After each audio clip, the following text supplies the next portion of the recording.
So I'm shocked. I'm shocked. I forgot about this. So look at this thing. This looks simple. You just get all this and just to get this ODE and just take a derivative of that to get this format because the V is DC and you can cancel it out. This is only true if you know the initial and the derivative IC, the initial condition. So you need to know the current of these two in a particular number of places known. If not, like this time over here, this over here, the IC is determined by the switch. So the switch is turned off.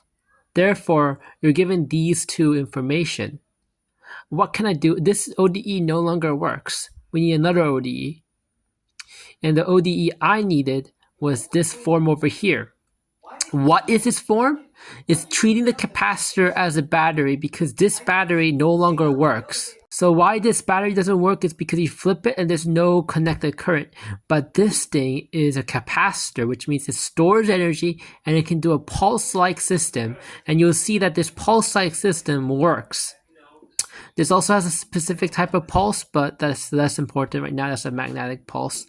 I won't deal with the Lenz's law yet. So this is case 3. And then you can just plug that and you can see.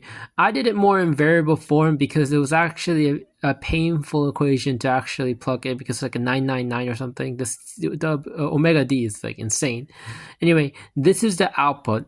Yeah, this looks simple, but that's only because I simplified a lot.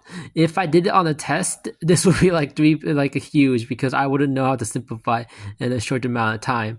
So yes, this is a hard question. This is one of the harder questions I have in this section, I guess.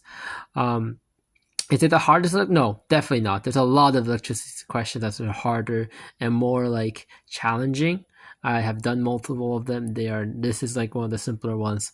But yeah, you can kind of see what you get the solution of. And I'm going to do the same thing here. This is this one over here, this version is also assuming that you know the initial condition of V and the derivative of V.